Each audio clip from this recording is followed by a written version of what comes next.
हमारी रीढ़ की हड्डी वाकई कमाल की होती है। ये कुदरत की डिजाइन का एक बेहतरीन नमूना है जो हमारे शरीर को जरूरी सहारा, ढांचा और लचीलापन देती है।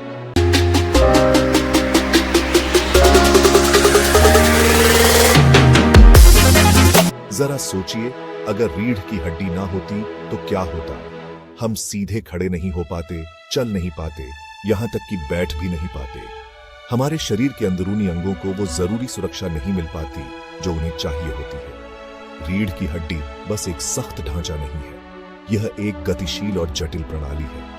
यह हमारे कंकाल की संरचना का मुख्य आधार है। यह नाजुक सुषुम्ना, स्पाइनल कॉर्ड की रक्षा करती है, जो दिमाग और शरीर के बाकी हिस्सों के बीच एक महत्वपूर्ण संचार मार्ग है। हमारी गर्दन के सुंदर घुमाव से लेकर हमारी पीठ के निचले हिस्से की ताकत तक, रीढ़ की हड्डी हमारे हर हरकत में भूमिका निभाती है। यह हमें झुकने, मुड़ने और उठाने की सुविधा देती है, हमारे शरीर को समन्वित गति से जोड़ती है। स्वस्थ और सक्रिय जीवन जीने के लिए रीढ़ की हड्डी की जटिलता को समझना और इसके महत्व को जानना बहुत जरूरी है। इस वीडियो में हम रीढ़ की हड्डी की दिलचस्प दुनिया में जाएंगे। हम इसके रहस्यों को उजागर करेंगे, आजीवन गतिशीलता और सेहत की कुंजी को जानेंगे। रीढ़ की हड्डी, जिसे वर्टेब्रल कॉलम भी कहा जाता है, जैविक इंजीनियरिंग का एक अद्भुत नमूना है। यह 33 अलग अलग हड्डियों से बनी होती है जिन्हें वर्टेब्रे कहा जाता है, जो एक के ऊपर एक स्टैक्ड होती है। इन वर्टेब्रे को 5 अलग अलग हिस्सों में बांटा गया है, जिनमें से प्रत्येक की अपनी एक अलग भूमिका है। सबसे ऊपर हमारे पास सर्विकल स्पाइन होती है, जिसमें 7 वर्टेब्रे होती है। ये वर्टेब्रे छोटी और ज्यादा गतिशील होती है, जिससे हमें अपनी गर्दन को घुमाने में काफी आसानी होती है। इसके बाद हमें थोरेसिक स्पाइन मिलती है, जो 12 वर्टेब्रे से बनी होती है। ये वर्टेब्रे बड़ी और कम गतिशील होती है, जो हमारी पसलियों को जोड़ने के लिए जगह देती है और हमारे महत्वपूर्ण अंगों की रक्षा करती है। नीचे की ओर बढ़ते हुए हम लंबर स्पाइन तक पहुंचते हैं, जो 5 वर्टेब्रे से बनी होती है। ये सबसे बड़ी और सबसे मजबूत वर्टेब्रे होती है, जो हमारे शरीर के वजन का भार उठाती है। लंबर स्पाइन के नीचे सेक्रम होता है, जो 5 वर्टेब्रे के जुड़ने से बनी एक त्रिकोणीय हड्डी होती है। सेक्रम रीढ़ की हड्डी को पेल्विस से जोड़ता है, जिससे हमारे शरीर को एक मजबूत आधार मिलता है। अंत में हमारे पास कॉक्सिक्स होता है, जिसे आमतौर पर टेलबोन के रूप में जाना जाता है। 4 वर्टेब्रे के जुड़ने से बनी यह छोटी हड्डी मसल्स और लिगामेंट्स के लिए लगाव बिंदु का काम करती है। वर्टेब्रे अलग अलग हड्डियां होती हैं, जो एक साथ स्टैक्ड होकर स्पाइनल कॉलम बनाती है। ये उल्लेखनीय संरचनाएं न केवल संरचनात्मक सहारा प्रदान करती हैं, बल्कि स्पाइनल कॉर्ड की सुरक्षा में भी महत्वपूर्ण भूमिका निभाती है। प्रत्येक वर्टेब्रा का आकार अलग होता है, जो रीढ़ की हड्डी के भीतर उसके विशिष्ट स्थान और कार्य को दर्शाता है। एक वर्टेब्रे में आगे की तरफ एक बॉडी होता है। यह बॉडी बेलनाकार होता है और वजन सहने के लिए डिजाइन किया गया होता है। वर्टेब्रा के पीछे एक हड्डी की रिंग होती है, जिसे वर्टेब्रल आर्च कहा जाता है। वर्टेब्रल आर्च रियर की हड्डी को घेरे रहता है और उसकी रक्षा करता है, जो वर्टेब्रल फोरामेन नामक एक खोखली जगह से होकर गुजरती है। वर्टेब्रल आर्च से हड्डी के उभार निकलते हैं, जिन्हें प्रोसेसेस कहा जाता है। ये प्रोसेसेस मसल्स और लिगामेंट्स के लिए लगाव बिंदु का काम करते हैं, जिससे हरकत और स्थिरता मिलती है। वर्टेब्रे के प्रत्येक जोड़े के बीच एक इंटरवर्टेब्रल डिस्क होता है, जो एक तकिए जैसी संरचना होती है, जो झटके को सोखती है और आसानी से हरकत करने देती है। वर्टेब्रे की जटिल डिजाइन रीढ़ की हड्डी की ताकत और लचीलापन दोनों प्रदान करने की उल्लेखनीय क्षमता को उजागर करती है। यह उल्लेखनीय सटीकता के साथ शरीर की अनुकूलन और कार्य करने की अविश्वसनीय क्षमता का प्रमाण है। कल्पना कीजिए कि बिना किसी झटके को सोखे हुए कूदना या चलना कैसा होगा। इसका असर झकझोर देने वाला और हमारी हड्डियों के लिए नुकसानदेह हो सकता है। यहीं पर इंटरवर्टेब्रल डिस्क्स काम आते हैं।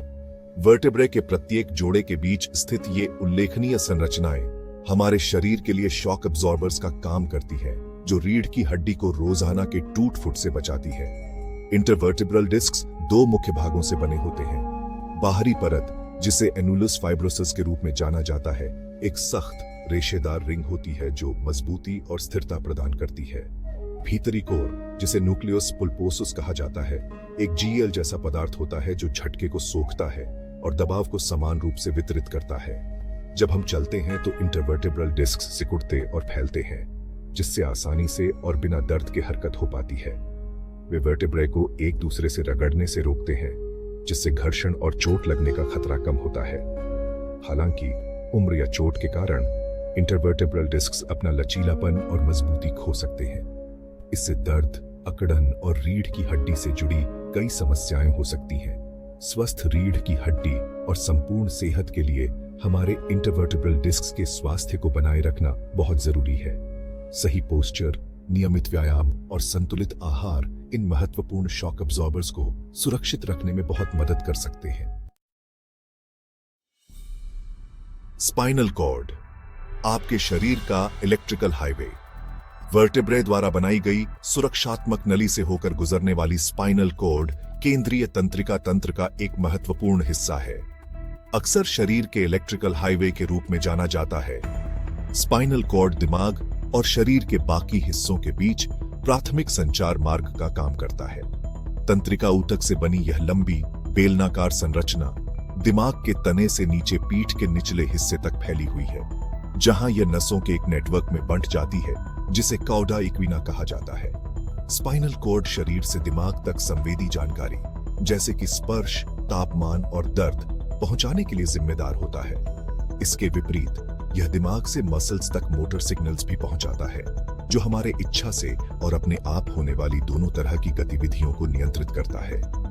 इसके अतिरिक्त स्पाइनल कॉर्ड रिफ्लेक्सेस में महत्वपूर्ण भूमिका निभाता है, जो उत्तेजनाओं के प्रति तेज, अनैच्छिक प्रतिक्रियाएं होती हैं। ये रिफ्लेक्सेस होश में लाए बिना तुरंत कार्य करके हमें नुकसान से बचाने में मदद करते हैं। इस प्रकार स्पाइनल कॉर्ड को नुकसान पहुंचने से संवेदना का नुकसान, लकवा या तंत्रिका संबंधी अन्य समस्याएं हो सकती हैं। इसलिए स्पाइनल कॉर्ड को चोट से बचाना सर्वोच्च प्राथमिकता होनी चाहिए। स्पाइनल कॉर्ड की भूमिका, हरकत और उसके आगे। रीढ़ की हड्डी एक स्थिर संरचना नहीं है। यह एक गतिशील मार्वल है जो हमारे सिर के हल्के से झुकाव से लेकर गोल्फ क्लब के शक्तिशाली स्विंग तक कई तरह की गतिविधियों को संभव बनाती है। वर्टेब्रे, इंटरवर्टेब्रल डिस्क्स, मसल्स और लिगामेंट्स के बीच जटिल इंटरप्ले हमें अपने धड़ को उल्लेखनीय रूप से मोड़ने, घुमाने, फैलाने और घुमाने की अनुमति देता है। रीढ़ की हड्डी का लचीलापन केवल हरकत तक ही सीमित नहीं है, यह हमारे संतुलन और पोस्चर को बनाए रखने में भी महत्वपूर्ण भूमिका निभाता है। रीढ़ की हड्डी के प्राकृतिक कर्व्स, खासकर सर्विकल और लंबर रीजन्स में शॉक एब्जॉर्बर्स का काम करते हैं, हमारे वजन को समान रूप से वितरित करते हैं और वर्टेब्रे पर दबाव कम करते हैं। इसके अलावा रीढ़ की हड्डी कई मसल्स के लिए लगाव बिंदु प्रदान करती है, जिसमें सांस लेना, चलना और उठाना शामिल है। ये मस्कुलर अटैचमेंट्स हमें ताकत पैदा करने, अपनी गतिविधियों को नियंत्रित करने और विभिन्न गतिविधियों के दौरान स्थिरता बनाए रखने की अनुमति देते हैं। स्थिरता बनाए रखते हुए हरकत को सुविधाजनक बनाने की रीढ़ की हड्डी की क्षमता इसकी उल्लेखनीय अनुकूलन क्षमता को उजागर करती है। चाहे हम अपनी शारीरिक सीमाओं को आगे बढ़ाने वाले एथलीट हों या बस अपनी दिनचर्या के बारे में जानने वाले व्यक्ति, रीढ़ की हड्डी हमारी शारीरिक क्षमताओं की नींव बनाती है। अपनी रीढ़ की हड्डी के स्वास्थ्य का ध्यान रखना।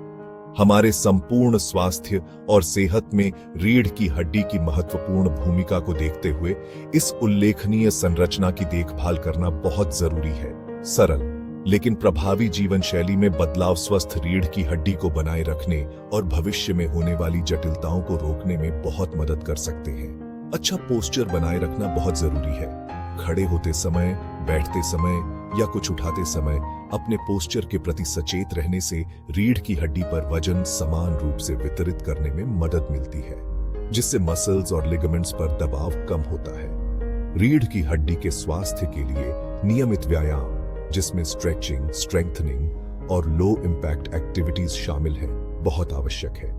ये लचीलापन में सुधार करता है, रीढ़ की हड्डी को सहारा देने वाले कोर मसल्स को मजबूत करता है और संपूर्ण सेहत को बढ़ावा देता है। एर्गोनॉमिक फर्नीचर और वर्कस्टेशंस चुनना रीढ़ की हड्डी के स्वास्थ्य को महत्वपूर्ण रूप से प्रभावित कर सकता है, खासकर उन लोगों के लिए जो घंटों बैठे रहते हैं। पीठ की चोटों को रोकने के लिए उठाने की उचित तकनीकें बहुत आवश्यक हैं। हमेशा अपनी पीठ के बजाय अपने पैरों से उठाएं और भारी वस्तुओं को उठाते समय मुड़ने से बचें। पोषण भी रीढ़ की हड्डी के स्वास्थ्य में भूमिका निभाता है। कैल्शियम, विटामिन डी और अन्य आवश्यक पोषक तत्वों से भरपूर संतुलित आहार लेने से हड्डियों के घनत्व और रीढ़ की हड्डी के संपूर्ण स्वास्थ्य को सहारा मिलता है। रीढ़ की हड्डी से जुड़ी आम समस्याएं जब चीजें गलत हो जाती हैं। हालांकि रीढ़ की हड्डी एक मजबूत संरचना है, लेकिन यह समस्याओं से मुक्त नहीं है। रीढ़ की हड्डी को कई तरह की स्थितियां प्रभावित कर सकती हैं, जिससे दर्द, तकलीफ और गतिशीलता कम हो सकती है। समय पर इलाज कराने और लक्षणों को प्रभावी ढंग से प्रबंधित करने के लिए इन स्थितियों को समझना बहुत जरूरी है। रीढ़ की हड्डी से जुड़ी सबसे आम समस्याओं में से एक पीठ दर्द है। यह दर्द कई कारणों से हो सकता है, जिसमें muscle strain, ligament sprains, herniated discs या स्पाइनल स्टेनोसिस, रीढ़ की हड्डी की नली का सिकुड़ना शामिल है। गर्दन का दर्द एक और आम समस्या है, जो अक्सर खराब पोस्चर, विप्लैश इंजरीज या डिजेनरेटिव डिस्क डिजीज के कारण होती है। सियाटिका एक तेज, चुभने वाला दर्द जो पैर तक फैलता है, अक्सर सियाटिक नर्व पर दबाव डालने वाले हर्निएटेड डिस्क या स्पाइनल स्टेनोसिस के कारण होता है। स्कोलियोसिस रीढ़ की हड्डी का एक तरफा कर्वेचर आमतौर पर बचपन या किशोरावस्था में पता चलता है और इससे पीठ दर्द और पोस्चरल प्रॉब्लम्स हो सकती है। ऑस्टियोपोरोसिस एक ऐसी स्थिति जो हड्डियों को कमजोर करती है, रीढ़ की हड्डी को भी प्रभावित कर सकती है। खासकर वृद्ध वयस्कों में फ्रैक्चर का खतरा बाज जाता है। रीढ़ की हड्डी से जुड़ी किसी भी समस्या के लिए तुरंत डॉक्टरी सलाह लेना सटीक निदान और प्रभावी इलाज के लिए बहुत जरूरी है। जीवन भर रीढ़ की हड्डी का स्वास्थ्य। रीढ़ की हड्डी हमारी शरीर रचना का एक जटिल और आवश्यक हिस्सा है, जो सहारा प्रदान करती है, हरकत को आसान बनाती है और हमारे नाजुक तंत्रिका तंत्र की रक्षा करती है। इसकी जटिलताओं को समझने और इसके महत्व को जानने से हमें अपने रीढ़ की हड्डी के स्वास्थ्य के बारे में सही फैसले लेने की क्षमता मिलती है। एक ऐसी जीवन शैली को अपनाकर जो अच्छे पोस्चर, नियमित व्यायाम और संतुलित आहार को प्राथमिकता देती है, हम अपनी रीढ़ की हड्डी को पोषित कर सकते हैं और जीवन भर गतिशीलता और सेहत का आनंद ले सकते हैं। याद रखें, एक स्वस्थ रीढ़ की हड्डी केवल दर्द की अनुपस्थिति नहीं है, यह एक जीवंत और सक्रिय जीवन की नींव है।